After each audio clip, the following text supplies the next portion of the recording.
sospechosos. Dulce seducción.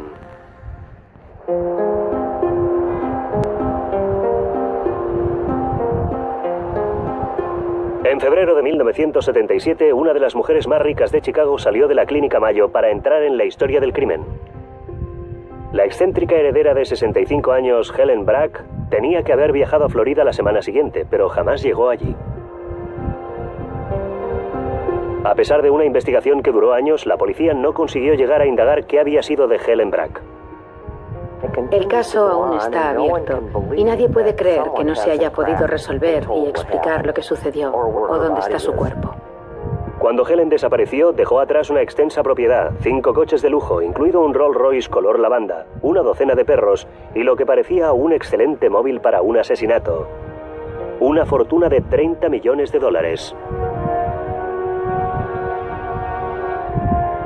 La policía habló con todas las personas allegadas a la solitaria viuda. Su hermano, su empleado y el hombre que muchos consideraban su amante, Richard Bailey. La policía tenía sospechosos, pero no consiguió encontrar ni el cuerpo ni el arma homicida. Y aunque no existían pruebas contundentes, no escaseaban las especulaciones. El caso estaba en boca de todo Chicago. Es un misterio y a la gente le encantan los misterios. Ha sido tal vez el crimen sin resolver más famoso en la historia de Chicago. El misterio de la desaparición de Helen Brack desconcertó durante años a los investigadores. Una viuda rica, un embaucador con encanto y gángsteres mezclados con dueños de caballos millonarios. Cuando la verdad empezó a salir a flote, destapó los sucios secretos de la alta sociedad de Chicago. Helen Borges Brack había nacido en 1911 en una familia de clase obrera en la población rural de Unionport, Ohio. Su padre era conductor de tranvía y su madre ama de casa. Helen se convirtió en una bella mujer. Su belleza llamaba la atención, pero no le trajo suerte. Se divorció de su primer marido cuando tenía solo 21 años. Después, los hombres a los que atraían no parecían quedarse mucho tiempo a su lado. A lo largo de los 17 años siguientes, Helen fue de empleo en empleo por todo Ohio. Pero su vida no iba a ninguna parte. En 1950 se marchó a Florida con la esperanza de hallar algo mejor. Encontró oro casi de inmediato. Conoció a Fran Brack siendo encargada del guardarropa en el club de golf de Indian Creek en Florida. Fran Brack había heredado la empresa de caramelos más importante de los Estados Unidos, un imperio multimillonario con sede en Chicago. El magnate de los caramelos, de 60 años, estaba casado, pero en menos de un año tuvo una nueva esposa, Helen, que tenía entonces 39. Pasó de ser la chica de los cigarrillos a poseer recursos prácticamente ilimitados. Tenían una estupenda vida juntos.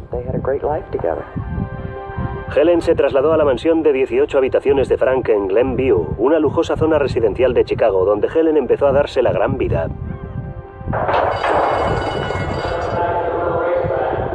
Frank poseía caballos de carreras y la introdujo en el mundo de los caballos, convirtiéndola en dueña de caballos de carreras. Salían a cenar y a tomar vino con otros propietarios de caballos en las tribunas de Florida e Illinois. Era lo que más les gustaba hacer.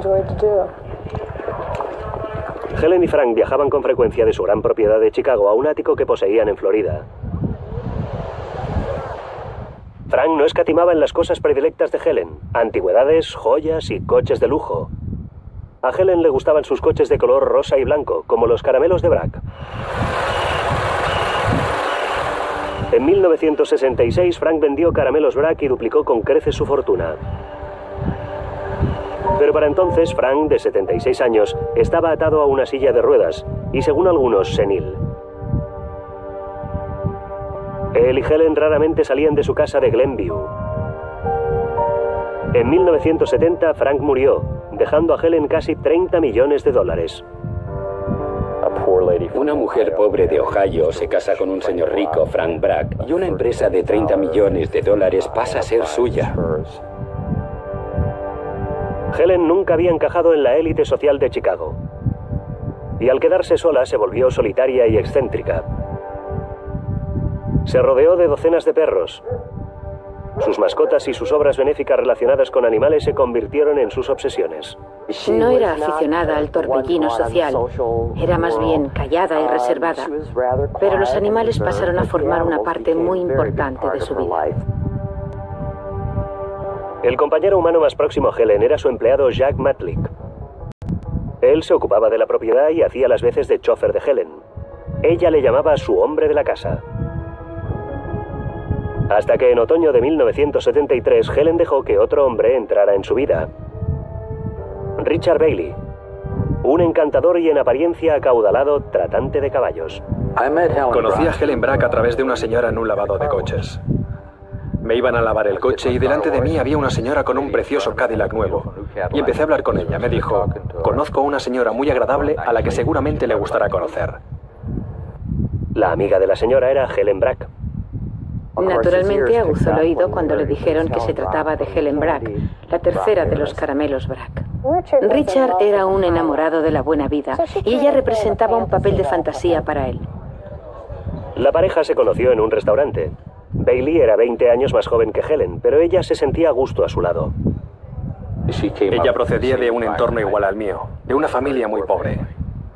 Por lo tanto, Helen Brack y yo éramos como dos almas gemelas. Muchas mujeres encontraban a Richard Bailey atractivo. Nacido y criado en una granja pobre de Illinois, Bailey no había ido más allá del 9º curso. Había trabajado de profesor de baile y de instructor de autoescuela, pero lo que se le daba mejor era encandilar a mujeres mayores ricas. Yo siempre lo había llamado el hombre triquiñuela. En realidad no tenía imaginación, pero era un depredador con las mujeres y era muy poco conocido por ello. Su frase favorita era, es usted una señora con mucha clase. Una vez le pregunté a Richard, ¿cómo puedes cortejar a esas mujeres mayores?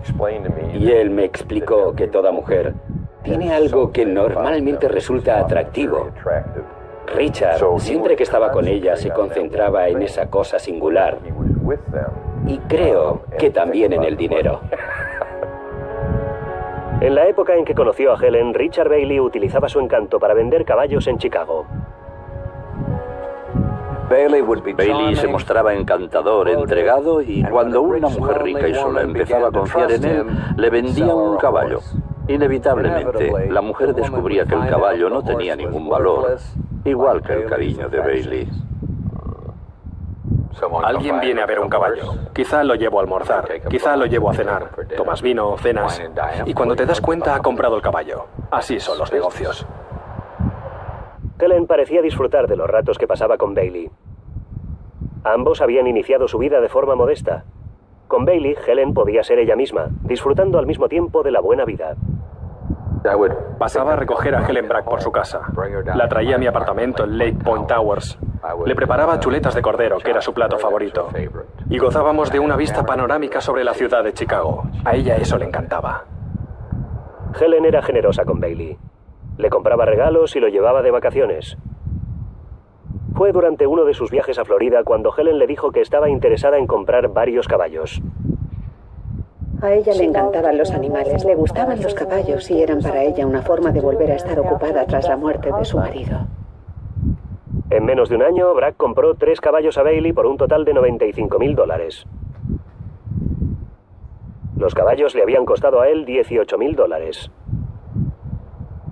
Los nuevos caballos de Helen no ganaban, pero eso a ella parecía no importarle.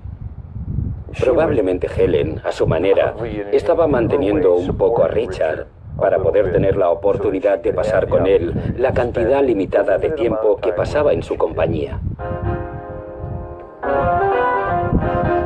Helen no daba signos de creer que Richard la estaba engañando. En 1976 se encontraba en Nueva York para recibir el nuevo año y no quería hacerlo sin Richard Bailey. Me dijo, Richard, por favor, ven, te echo de menos. Deseo estar contigo más que con cualquier otra persona en el mundo entero. Pensaba pagarlo todo, y eso fue lo que hizo. Brack invitó a Bailey al Waldorf Astoria, donde los dos se pasaron la noche bailando al son de la música de Guy Lombardo. La solitaria viuda parecía haber encontrado una cura para su soledad. Helen pensaba pasar el invierno de 1977 en su hogar de Florida, pero primero ingresó en la Clínica Mayo para un reconocimiento de rutina. Tras una estancia de 5 días recibió el alta sin novedad. A su salida del hospital se paró en la tienda de regalos Buckskin, donde compró 2 platitos de alabastro a juego para el jabón y los polvos. Helen pidió a la dependienta que se diera prisa. Dijo que su empleado la estaba esperando. Cuando la transacción se hubo realizado, Helen se puso su abrigo de pieles y se encaminó a la salida. Nadie volvió a ver jamás a Helen Brack. Es posible que la mataran por dinero o por amor, o quizás sabía cosas que no debía saber. Una de las mujeres más acaudaladas de Chicago aparentemente se había esfumado. Cuando la heredera de los caramelos de Chicago, Helen Brack, desapareció en 1977, la policía estaba desconcertada por la falta de pruebas. Empezaron a interrogar a las personas más cercanas a ella, incluido el chofer y cuidador de Helen, Jack Matlick. Helen Brack llamaba a Jack Matlick su hombre de la casa, y él hacía gran cantidad de cosas en la casa. Hasta guardaba un mechón de pelo de Helen en una caja forrada de terciopelo junto a su cama. Y cuando la policía empezó a husmear por allí, empezó a oler a gato encerrado. La policía no había encontrado a nadie que pudiera confirmar haber visto a Helen una vez abandonó la clínica Mayo. Pero Matlick les dijo que él la había visto. Aseguró que había volado de regreso a Chicago desde la clínica Mayo y que él había ido a recogerla al aeropuerto. Pero la policía consideró que su versión no encajaba. Nadie vio a Helen Brack en ese avión. No consiguieron hallar ni a una sola persona que la hubiera visto regresar de Minnesota. Y Matlick dijo aún más. Contó que unos cuantos días después acompañó de nuevo a Helen al aeropuerto, donde cogió un avión hacia Florida. Pero cuando los investigadores lo comprobaron con las líneas aéreas, no lograron encontrar ni una sola reserva a su nombre. Y cuando registraron la casa de Helen, encontraron más pruebas que les hicieron sospechar que Matlick no estaba diciendo la verdad. Encontraron una maleta con todas las prendas de ropa que Helen iba a llevarse a Florida, todavía con sus etiquetas. El chofer había repintado y reenmoquetado la sala de estar. Había lavado el coche y aseguraba haberla llevado al aeropuerto en pleno invierno sin chal o abrigo. Empezó a firmar cheques con el nombre de Helen poco después de su desaparición, falsificando la firma en dichos cheques, lo que indicaba que ella no iba a regresar a casa en breve para descubrirlo. De hecho, Matlick firmó con el nombre de Helen Brack cheques por valor de $13.000, extendidos a su nombre. Y sacó efectivo y joyas de la caja de seguridad de Helen. Matlick además destruyó parte de los papeles personales y diarios de Helen con la ayuda del hermano de esta, Charles Borgi. Los dos hombres declararon que Helen no habría querido que nadie conociera sus asuntos personales. Dijeron que había dejado una nota pidiéndoles que quemaran sus papeles. Pero ellos no guardaron dicha nota. Ella dijo, si algo me ocurriera, quemad todo esto. Y al cabo de 2 días quemaron todos los diarios. ¿Cómo supieron que le había sucedido algo malo? La conducta de Matlick parecía demostrar que sabía que Helen nunca iba a volver. La cuestión era, ¿cómo lo sabía si no estaba implicado de algún modo en su desaparición? Pero existía otro sospechoso, Richard Bailey, el tratante de caballos y famoso playboy con el que Helen mantenía una relación amorosa. Bailey aseguraba no tener idea de lo que le había ocurrido a Helen. Dijo que estaba en Florida esperando reunirse con ella y que ella no había acudido. Supuse sencillamente que debía haberse ido con otro hombre, porque no paré de llamarla y llamarla desde Florida. Aunque no podía creer que me hubiera dejado sin más tan de repente. Cuando la policía comprobó su versión, parecía que al menos parte de ella era cierta. Los registros telefónicos mostraban una llamada de Bailey desde Florida a Helen en la clínica Mayo. Bailey parecía tener una coartada poco sólida y Matlick se había conducido de forma extraña, pero la investigación no fue más allá. Los dos hombres en la vida de Helen Brack, Richard Bailey y Jack Matlick, dependían de ella por su dinero. Y parecía que uno de ellos podía haberla matado. Pero sin un cuerpo o un arma homicida, la policía no podía echar el guante a ninguno de los dos. Si no tienes un cuerpo, tienes un problema. No sabes si fue golpeada en la cabeza con un objeto contundente, lo que indicaría una lucha repentina. No sabes si fue algo premeditado. ¿Alguien la cortó en pedacitos? ¿Dónde está enterrada? ¿Está enterrada? Parecía que Helen Brack, una de las mujeres más ricas de Chicago, se había esfumado. Durante 2 años no hubo movimiento en el caso, hasta que sobre el asfalto de una carretera cercana a la propiedad de Helen apareció un mensaje escrito con un aerosol de pintura roja. Decía: Richard Bailey sabe dónde está el cuerpo de la señora Brack. Deténganle, por favor. Se especuló mucho con que habían sido personas relacionadas con el mundo de los caballos, que tenían celos de los negocios de Richard y de su posición, y estaban resentidas contra él. Una de las personas relacionadas con los caballos hizo esa pintada con aerosol. Toda la gente de los caballos me odiaba, porque yo era independiente. 2 años después de la desaparición de Helen Brack, la policía quiso hablar con Richard Bailey de nuevo. Vinieron inspectores de Glenview a interrogarme sobre varias cosas, pero mi abogada me dijo: deshazte de esa gente, no hables siquiera con ellos. El caso estaba en un punto muerto. Sin un cuerpo, un móvil o un arma, la policía no podía demostrar que hubiera habido siquiera un asesinato, y mucho menos imputar nada a Bailey. En febrero de 1984, 7 años después de su desaparición, el estado de Illinois declaró a Helen Brack oficialmente muerta. Cuando su testamento fue por fin otorgado, el grueso de su fortuna, cerca de $30 millones, fue a entidades benéficas para la protección de los animales. El hermano de Brack, Charles Borgi, heredó $500.000. Jack Matlick recibió $50.000. Durante los 10 años siguientes el caso languideció, y la leyenda de la heredera desaparecida creció. Pasó a ser mucho más interesante muerta de lo que había sido viva. Todas las personas de Chicago que pueden leer un periódico, escuchar la radio, ver la televisión, conocen el misterio de Helen Brack. Ha sido probablemente el crimen sin resolver más famoso en la historia de Chicago. Pero en diciembre de 1989, el caso de Helen Brack estaba a punto de salir de la historia y volver a los titulares.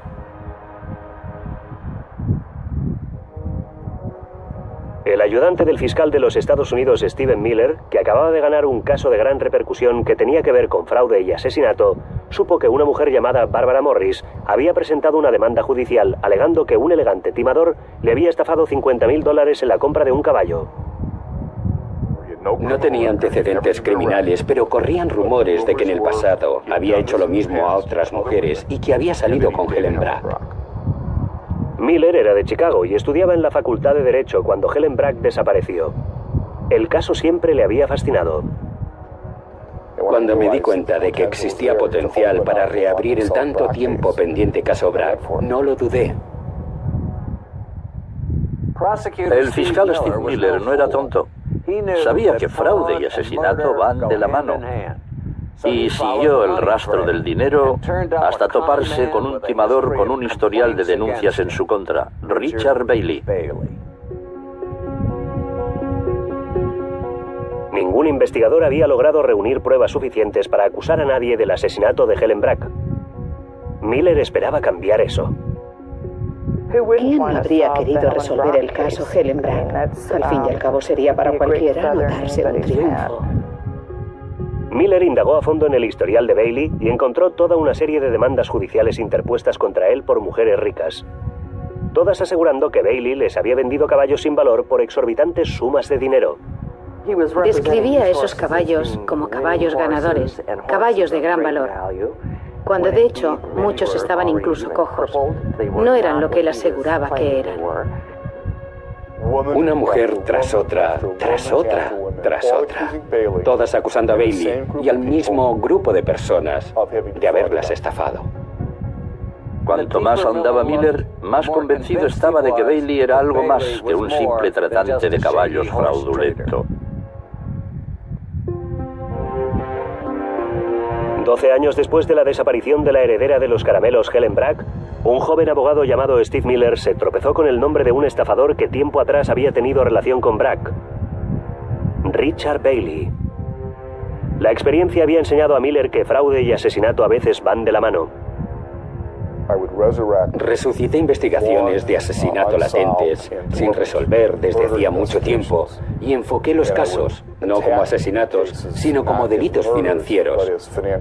Puse en práctica una sencilla metodología a la que denominé Sigue el fraude, resuelve el crimen. Y creyó haber encontrado una brecha en el caso Brack. Steve Miller era un hombre muy inteligente y muy ambicioso. Buscaba un caso que situara su nombre en el mapa. Y lo encontró en la desaparición de Helen Brack. Era una historia escabrosa, nombres destacados, criminales de baja estofa, dinero y asesinato. Miller exploró en el pasado de Bailey y descubrió que Bailey llevaba décadas estafando a mujeres. Lo que salió a la luz fue la imagen de un timador nato. Richard Bailey empezó a desplumar a las mujeres en St. Louis, donde regentaba una autoescuela. Era como un sistema de sacarles dinero a las mujeres, de estafarlas para que se pasasen horas y horas y horas aprendiendo a conducir. Y después, ¿sabe? Si se les acababa el dinero y no aprobaban el examen de conducir, ¿qué importaba? Él ya había conseguido su dinero. Cuando las autoridades de San Luis empezaron a fijarse en Bailey, este lió el petate y se trasladó a Chicago, donde se metió en el negocio de los caballos. Tomó conciencia de que no existía mejor vehículo para cometer un fraude que un caballo. Se dio cuenta de que la gente aficionada a los caballos tiene mucho dinero. Era el ámbito perfecto para él, con un producto que no posee valor oficial y más mujeres con dinero que sin él.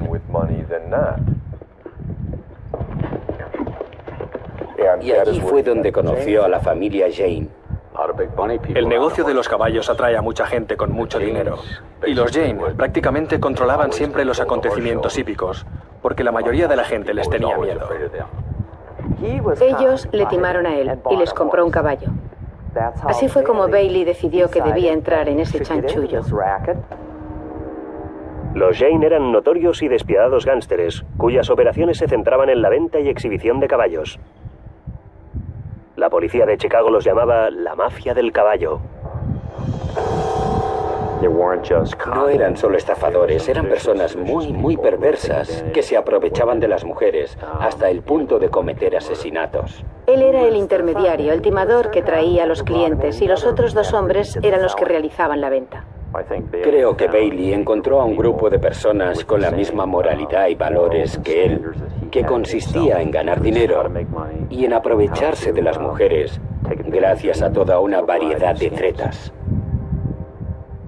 Bailey encontró a sus víctimas publicando anuncios personales en el periódico. Su anuncio era tan fidedigno como la mayoría de anuncios personales. Decía que poseía un Mercedes rojo, negocio propio, que le gustaba la buena comida y que era Leo. Esa parte al menos era cierta. Buscaba a mujeres solas, con inmensos vacíos emocionales en sus vidas que necesitaban llenar. Y después, cuando la mujer se sentía segura con él, cuando sabía que las mujeres iban a confiar en él emocionalmente, sabía también que confiarían en él económicamente. Pero Miller seguía sin tener pruebas de que Bailey había estado implicado en la desaparición de Helen Brack. Entonces tuvo su primera oportunidad en el caso. Recibió un soplo sobre otra clase de asesinato. Un hombre llamado Tom Barnes iba a viajar de Chicago a Florida con un caballo en su remolque y una vez allí haría que mataran al caballo para cometer un fraude en la póliza de seguro de ganado. Se sabía que era el asesino a sueldo número 1 en el circuito de exhibiciones equinas.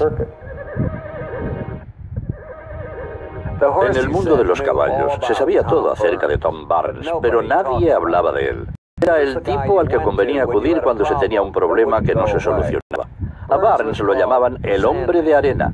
Proporcionaba a los caballos el sueño eterno. Solo podían ocurrir dos cosas en una exhibición con Tommy Barnes. O moría un caballo o desaparecían arreos. Era robar o matar. En 1991, Tommy Barnes fue arrestado en Florida y acusado de haber matado a un caballo. Miller voló hasta allí para interrogarle, con la esperanza de que quizás supiera algo sobre Richard Bailey y Helen Brack.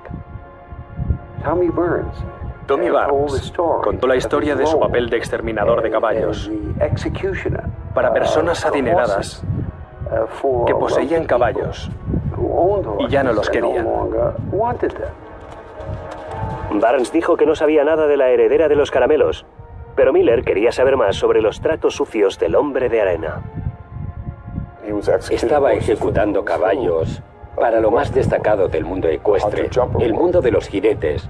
Gente que vivía en inmensas fincas ecuestres, gente que se movía entre algunos de los animales más costosos de este mundillo. Si el caballo había dejado de rendir, pasaba a ser una carga innecesaria para esa persona rica. Cuidar del caballo, tener que pagar para la manutención de ese caballo. Barnes habló a Miller del trabajo que hizo para George Lindemann Jr., el hijo de uno de los hombres más acaudalados de los Estados Unidos. Lindemann era una esperanza olímpica que montaba un caballo de $250,000 llamado Carisma.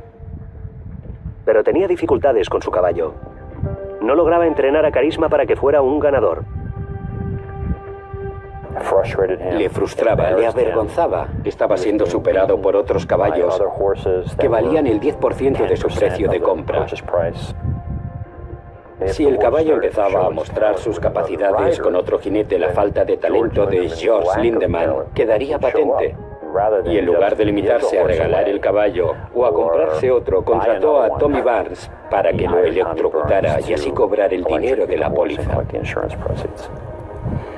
El joven millonario cobró $250,000 de la compañía aseguradora. Barnes habló entonces a Miller de docenas de entrenadores y propietarios que se deshacían sin más de caballos decepcionantes y reunían millones de dólares de las pólizas. Esa parte de los secretitos sucios de la industria del caballo proporcionó a Miller la ventaja de que dentro de ese mundillo de los caballos todo el mundo empezara a hablar de todo el mundo.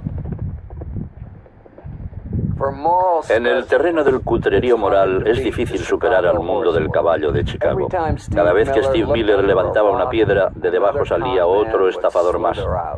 Resultaba difícil distinguir quién decía la verdad. Hacía falta un marcador para llevar un control de todos los informantes. El más importante era un tratante de caballos corrupto llamado Joe Plemons. Plemons tenía ante sí una larga condena por fraude con los caballos. Cuando supo que Miller buscaba información, decidió hacer un trato. Dijo a Miller que sabía por qué Helen Brack había desaparecido y quién era el responsable de su desaparición. Joe Plemons pasó a ser un testigo clave del gobierno en este caso. Conocía bien a Richard Bailey, había hecho negocios con Bailey. Joe Plemons parecía ser la clave del caso. Parecía que la historia que estaba dispuesto a contar podría por fin resolver el misterio de la desaparición de Helen Brack. Después de 3 años intentando reunir pruebas contra Richard Bailey, el investigador federal Steve Miller se sentía cada vez más frustrado. Podía relacionar al timador con la heredera de los caramelos desaparecida, pero no lograba hallar un móvil contundente para el crimen. Entonces Miller tuvo un golpe de suerte. Un tratante de caballos y timador llamado Joe Plemons contó a Miller que Helen Brack sospechaba de Bailey y que tenía pensado denunciarle a la policía. La heredera de los caramelos había sido un regalo para Richard Bailey, pero al darse cuenta ella de su engaño, todo se habría perdido y él habría tenido un móvil para el asesinato.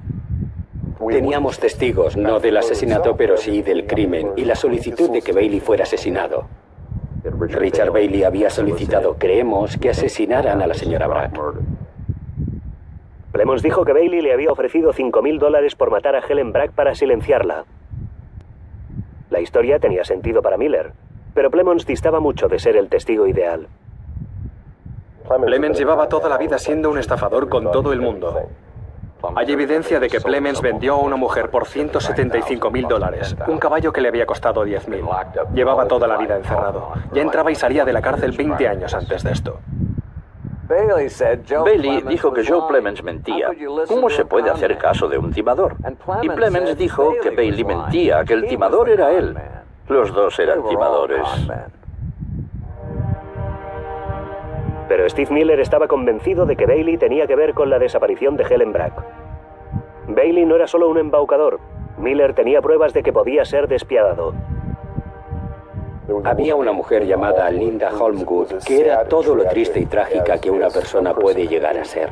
Estaba divorciada, padecía un grave alcoholismo, era una alcohólica en grado extremo, no tenía amigos, y Bailey reconoció de inmediato que podía ser una paloma, como él las llamaba, particularmente fácil, porque le quedaban muy pocos recursos emocionales e intelectuales, y de repente, la pobre mujer tiene un caballero andante y cree que su vida entera ha dado un vuelco.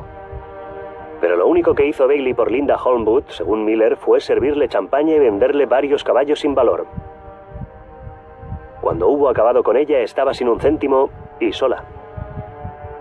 La naturaleza de los delitos de Bailey contra las mujeres eran de naturaleza tan despiadada que estaba convencido de que era capaz de jugar un papel en un asesinato. Tras casi 5 años de investigaciones, Miller por fin reunió pruebas suficientes para presentarlas ante un gran jurado. Vas uniendo las piezas, y Bailey es un timador en serie. Está con el agua al cuello porque ha humillado a una figura muy prominente y poderosa en Chicago. Esa persona amenaza con acudir de forma inminente a las autoridades y hacer que le procesen hasta que Puff de repente desaparece. Miller pidió al gran jurado que encausara a Bailey por 29 cargos que iban de fraude a conspiración para asesinar. Destacó una serie de delitos cometidos por Bailey y la despiadada banda de los Jane a lo largo de 20 años. Dado que se trataba de un fraude en curso, Miller podía presentar contra Bailey cargos por crimen organizado y declarar que el asesinato de Helen formaba parte de un plan criminal más amplio. El 27 de julio de 1994, 17 años después de su desaparición, un gran jurado condenó a Bailey por conspirar para asesinar a Helen Brack. Richard Bailey, el gigoló galopante, ha matado a su última viuda y ha estafado a su última víctima. Para silenciar a Helen Brack, Bailey conspiró, solicitó y causó su asesinato. El gran jurado condenó asimismo a 21 personas más, la mayoría de ellas por delitos relacionados con el sacrificio de caballos para cobrar el dinero de las pólizas. Richard Bailey admitió haber estafado a mujeres, pero aseguró que jamás había engañado a Helen y dijo que no había tenido nada que ver con su desaparición. Bailey tenía que tomar una decisión. Podía dejar que un jurado decidiera su suerte por los 29 cargos, incluida la conspiración para cometer asesinato, o declararse culpable de varios de los cargos y esperar que el juez no fuera demasiado severo con él en la sentencia. El jurado podía declararle culpable porque llevaba un bagaje demasiado importante, con todas aquellas mujeres hablando de fraudes. Bailey decidió no enfrentarse a un jurado. Hizo un trato. Se declaró culpable de 16 de los cargos de la acusación, cargos que no incluían el asesinato de Helen Brack. La estrategia legal era que alejaría el caso del jurado, que podía enfocar las cosas de un modo más emocional, y lo situaría frente a un juez. Pero si el juez Milton Shadur, al sentenciar, consideraba que las pruebas señalaban hacia la culpabilidad de Bailey en la desaparición de Helen Brack, Bailey, de 65 años, podía pasar el resto de su vida en la cárcel. Era una jugada arriesgada, pero Bailey era un hombre acostumbrado a correr riesgos. La vista comenzó el 22 de mayo de 1995. Era la historia criminal más importante en la ciudad. ¿Era Richard Bailey solo un sórdido estafador o era un asesino? Después de 17 años parecía que el público iba a descubrir qué le había ocurrido en realidad a Helen Brack. En 1995, 18 años después de la desaparición de Helen, el fiscal de los Estados Unidos, Steve Miller, encausó a Richard Bailey por cargos de estafa y conspiración para matar a la heredera millonaria de los caramelos, Helen Brack. Bailey renunció a su derecho de ser juzgado por un jurado y accedió a permitir que un juez decidiera su suerte en una vista para sentencia. Timador consumado, entró en la sala del tribunal convencido de que superaría el cargo de conspiración para asesinar. Bailey era un hombre carismático. Con eso había contado durante toda su vida. De hecho, personas presentes en el juicio bromearon diciendo que si no hubieran sacado a las empleadas judiciales de la sala, Bailey las habría camelado para que le dejaran salir. Ante el juez, Miller explicó cómo actuaba Bailey. Ofrecía a sus solitarias víctimas compañía, a veces hasta les prometía matrimonio. Después les vendía caballos sin valor, creando falsas sociedades y cobrando falsos gastos de establos. Con demasiada frecuencia, las mujeres se quedaban humilladas y en la ruina. Así que cuando alguien está dispuesto a degradar a otro ser humano hasta ese nivel, de ahí al asesinato, el salto no es muy grande. Miller dijo que Bailey se había aprovechado de Helen Brack de la misma manera. Y cuando Helen se dio cuenta y amenazó con acudir a la policía, Bailey la hizo matar. Pero la abogada de Bailey dijo que el caso de Miller era meramente circunstancial. Tomó varios hechos vagamente relacionados, tenues conexiones de Bailey con esos fraudes en el mundo de los caballos, y no existía prueba alguna que demostrara que había tenido nada que ver con el asesinato de Helen Brack. De hecho, la defensa dijo que Helen había ganado dinero con los caballos que Bailey le había vendido. Varios de ellos habían ganado carreras, no eran rocines. Yo creo que toda esa parte del caso presentado por el gobierno tiene muchos defectos. Además, argumentó su abogada, el asesinato no encajaba en la personalidad del timador. Si estaba en dificultades, solo tenía que recurrir a su encanto. No le daba miedo ser procesado. Richard siempre había creído que su labia podía sacarle de cualquier apuro. Pero la acusación contraatacó. Esta vez Bailey estaba con el agua al cuello. Helen Brack era la mujer más rica a la que Bailey había timado, y eso marcaba la diferencia. La señora Brack era una de las mujeres más acaudaladas de Chicago y podía lograr que las fuerzas defensoras de la ley hicieran notar su peso. Pensaba acudir a la oficina del fiscal del estado, usar su riqueza e influencias para castigar a Richard Bailey y sus cómplices. Joe Plemons testificó que Bailey le contó que Helen había descubierto su estafa y que le ofreció $5,000 para que la matara. Pero Plemons era también un estafador convicto que iba a obtener una reducción de condena a cambio de su testimonio. Esos son los testigos menos fiables. No interesa depender de testigos de esa clase. Al final, la defensa llamó la atención sobre la sospechosa conducta del empleado de Helen, Jack Matlick. Matlick era el que se ocupaba de todo. Creo que es a él a quien se debería señalar con el dedo. Matlick había falsificado cheques de Helen, destruido sus papeles personales y cambiado la moqueta de su casa. Y todo ello a las pocas semanas de su desaparición. Se produjeron cosas extrañas con Jack Matlick. ¿Tuvo algo que ver con el asesinato? La respuesta es no lo sé con certeza. Esa es una parte de la investigación que continúa aún empañada. Matlick había contado a la policía que llevó a Helen al aeropuerto a coger un avión con destino Florida a los pocos días de su regreso de la Clínica Mayo. En cuanto regresara de la Clínica Mayo, iba a acudir a las autoridades. Lo tenía esencialmente en su agenda, poner a Richard Bailey entre rejas. Si pensaba ir a la oficina del fiscal del estado, o a donde quisiera ir cuando volviera, me sorprende que al final acabara en el aeropuerto. ¿Por qué no fue a ver al fiscal en cuanto llegó? Los detalles del comportamiento de Matlick podían haber suscitado dudas razonables en un jurado. Hasta el juez Shader se preguntaba por qué no se habían presentado cargos contra Jack Matlick. Pero era a Matlick a quien se juzgaba. El juez solo podía sopesar las pruebas que se le presentaban. Un juicio se basa en las pruebas, no en la verdad. La vista para sentencia de Richard Bailey había estado llena de cargos y contracargos, especulaciones y preguntas sin respuesta. Después de 3 semanas, el juez Shadur estaba dispuesto a dictar sentencia. Redactó un escrito de 41 páginas explicándolo. El 6 de junio de 1995, el juez Shader dictaminó que había preponderancia de pruebas de que Richard Bailey había orquestado el asesinato de Helen Brack. Bailey se había pasado la vida aventurándose con las mujeres y la ley, y esta vez había perdido. Richard Bailey fue sentenciado a 30 años en una prisión federal de seguridad media. Desde la cárcel, Bailey sigue manteniendo que no tuvo nada que ver con la desaparición de Helen Brack. Es imposible. No hay forma alguna de que yo pueda saber lo que le sucedió a Helen Brack. Si ella pudiera salir de su tumba o de donde quiera que esté, le garantizo que ahora mismo recusaría a Steve Miller. Sin duda alguna.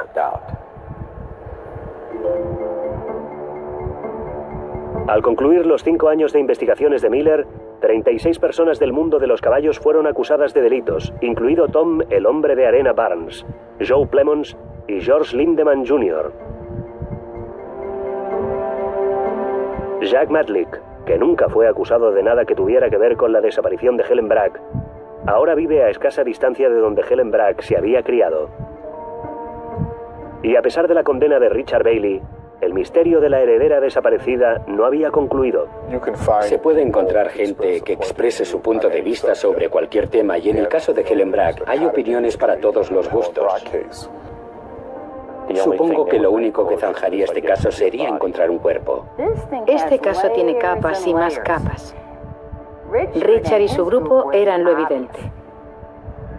Y ha quedado como algo que forma parte del misterio y del negocio del mundo de los caballos. Helen Brack sigue desaparecida. En un cementerio de su ciudad natal, Unionport, Ohio, se yergue el esmerado monumento que ella hizo construir para marcar su lugar de descanso definitivo. Bajo dicho monumento yacen los padres de Helen, su marido Frank y sus 2 amados perros, Candy y Sugar. Pero la tumba de Helen está vacía. Su cuerpo nunca ha sido hallado. El caso más desconcertante de Chicago fue resuelto, pero lo que ocurrió exactamente con los restos de Helen Brack sigue siendo un misterio. Dominic Dunne para la televisión judicial.